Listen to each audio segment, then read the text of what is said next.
Hello, dear students. I hope you all are well. In last session, we saw about Jallianwala Bagh mein Vasant and the first recent stanzas of that poem. Today, we are going to continue with rest of the stanzas. The first stanza of the means the we will continue, and the stanza is like that. लाना संग में पूस न होवे अधिक सजीले, हो सुगंध भी मंद ओस से कुछ गीले, किंतु न तुम उपहार भाव आकर दर्शाना, स्मृति में पूजा हेतु यहाँ थोड़े बिखराना। मतलब ये जो स्टैंजा है उसमें कवियत्री कहती है कि तुम अपने साथ फूल ले आना। लाना संग में पूछ मतलब तुम अपने संग फूल ले आना, न हो वो अधिक सजीले मतलब पर वो ज़्यादा आकर्षित न हो, ज़्यादा आकर्षक न हो और वो ज़्यादा सजीले न हो। वे फूल कम सुगंध वाले होने चाहिए और ओस ओस मतलब ड्यू से कुछ भीगे भीगे होने चाहिए। लेकिन इन फूलों को अर्पित करते समय मन में यह भावना मत रखना कि तुम उन्हें उपहार के रूप में दे रहे हो। तुम ये जो फूल है वो अमर शहीदों की याद में पूजा के लिए थोड़े फूल यहाँ इधर उधर बिखेर देना। अब यहाँ लिखा किंतु तुम उपहार भाव आकर दर्शाना, स्मृति में पूजा है तो यहाँ थोड़े बिखराना। अब यहाँ पे फूल देने के दो माध्यम बताए गए हैं। जैसे कि हम किसी को उपहार देते हैं या खुशी के प्रसंग पे फूल देते हैं तो वो जो हमारी भावना होती है, और अगर कोई आदमी मर गया है या कोई शहीद हुआ है और उसको जाके हम फूल देते हैं, उसकी जो डेड बॉडी है या उसका जो हम क्या बोलते हैं कि जो जगह है कि जहाँ वो मरा है और जहाँ लोग इकट्ठे हुए हैं वहाँ जाके हम जो फूल अर्पित करें, इन दोनों में जो तफावत है, ये जो तफावत है यहाँ पे बताया गया है। मतलब हम किसी को खुशी के रूप में फूल देते हैं तो उसका भाव अलग रहता है, वो ज़्यादा आकर्षित होती है। वो बुके हम जो बनाते हैं, फूल का गुलदस्ता जो बनाते हैं वो अलग होता है। और हम जब किसी की श्रद्धांजलि पे देते हैं या कोई आदमी मर गया शहीद हो गया हो उसको उसके समय जब देते हैं तो वो फूलों में जो फ़र्क दिखाई देता है। तो इसीलिए कवियत्री कहते तुम उपहार रूप मत लाना, लेकिन शहीदों की याद में यहाँ वो फूल लेके आना। The next stanza is like that. द कोमल बालक मरे यहाँ गोली खा खा कर, कलिया उनके लिए गिराना थोड़ी लाकर, आशाओं से भरे हृदय भी छीन हुए हैं, अपने प्रिय परिवार देश से भिन्न हुए हैं।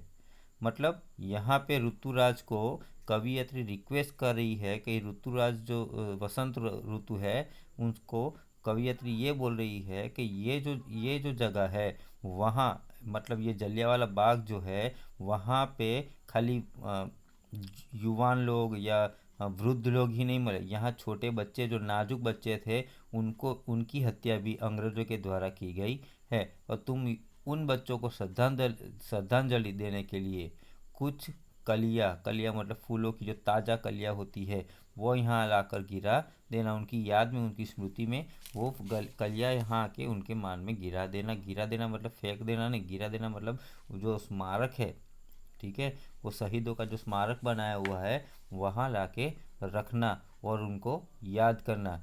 यहाँ कई ऐसे लोग मारे गए हैं जिनके हृदय में अनेक आशाएं आकांक्षाएं निहित थी। मतलब यहाँ कुछ ऐसे लोग भी मारे गए हैं कि जिन्होंने अपना भविष्य देखा था, उनके सामने सुनहरा भविष्य था, उन्होंने भविष्य में देखा था हम ये करेंगे, हम भविष्य में हमारे देश की आज़ादी देखेंगे। उनके मन में कई महत्वाकांक्षाएं थी लेकिन वो अपनी महत्वाकांक्षाएं आशाएं पूरी कर सके नहीं। उनको पता नहीं था कि अंग्रेज आके ऐसे ही गोलीबारी कर देंगे और उनको शहीद होना पड़ेगा। तो वे सभी खंडित हो गई मतलब उनकी जो आशाएं थी, महत्वाकांक्षाएं थी, उनकी जो आकांक्षाएं थी वो सभी चकनाचूर हो गई है। अब वो आशा पूरी हो सकेगी नहीं। अनेक लोग अपने परिवार और देश से बिछड़ गए हैं। अनेक लोग मतलब यहाँ जो कई सारे लोग थे वो उन्होंने अपने माता पिता, अपने भाई बहन, अपने बच्चों को या अपने छोटे बच्चों को खो दिया है। मतलब वो अपने देश से भी बिछड़ गए हैं। The next stanza. कुछ कलियां अर्ध खिली यहाँ इसलिए चढ़ाना, करके उनकी याद अश्रु की ओस बहाना, तड़प तड़प का वृद्ध मरे है गोली खाकर, शुष्क पुष्प कुछ वहाँ देना गिरा देना तुम जाकर।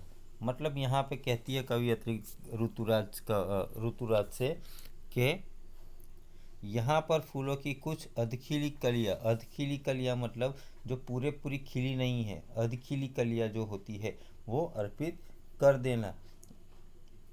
और मारे गए इन लोगों को याद करके कुछ ओस रूपी अश्रु यहाँ टपका देना। मतलब यहाँ ऐसे मत आना कि भाई हम हाँ यह स्मारक देखने जा रहे हैं, यहाँ फ़ोटो खींचेंगे, ये करेंगे। लेकिन जब भी आप यहाँ आते हो तो उनको याद करो, उनकी याद में अश्रु भी बहा दिया करो। यहाँ उन उन लोगों ने जो कष्ट सहा है, उन लोगों ने जो मातम सहा है, उनके मातम के रूप में, ठीक है, उनके घर वालों ने जो मातम सहा है, उनके घर वालों को जो तकलीफ़ हुई है, ठीक है, वो सब उसके मान में आप यहाँ अपने अश्रु टपका देना।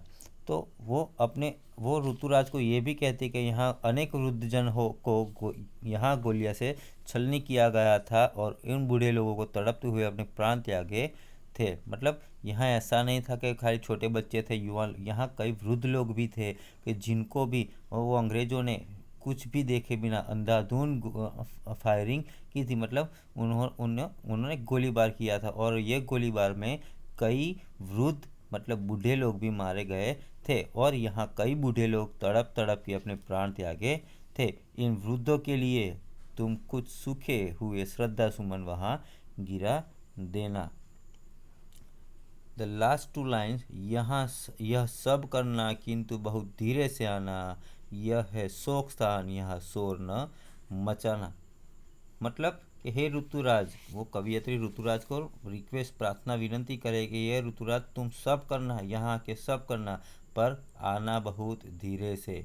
हाँ, यहाँ के सब कुछ करना, अपनी खुशबू फैलाना, ठंडा पवन लेके आना, सब कुछ करना, लेकिन जो भी करो बहुत धीरे से करना, क्योंकि यह एक शोक स्थान है और यहाँ शोर बिल्कुल मत मचाना। ये जो जगह है जलियांवाला बाग जो है एक शोक स्थान है, यहाँ कई लोग मारे गए हैं और ये आज भी हम लोगों को याद दिलाता है वो दिन की कि जिस दिन हजारों लोगों के ऊपर अंधाधुंध जलियांवाला बाग में अंग्रेज़ों के द्वारा अंधाधुंध गोलीबारी की गई थी। इसलिए ये जो शोक स्थान है, तो हम जैसे कि कोई आदमी मर गया है, अगर उसकी किसी की शोक सभा में जाते तो हम वहाँ नाचते कूदते नहीं, हम वहाँ शोर नहीं मच, लेकिन हम वहाँ जाके शांति से बैठते हैं, प्रार्थना करते हैं, कॉन्डोलेंस देते हैं उनको, ठीक है। तो वैसे ही ये भी एक जगह ऐसी है कि यहाँ एक ये शोक स्थान है। जैसे आप यहाँ किसी की शोक सभा में आए हो, वैसे ही यहाँ आके किसी भी प्रकार का शोर मचाना नहीं है। तो ये इसलिए उन्होंने ऋतुराज बसंत को इस शोक स्थान में शांतिपूर्ण ढंग से आने और अमर शहीदों को यथाचित ढंग से श्रद्धा सुमन अर्पित करने के लिए कहा है। Thank you, have a nice day.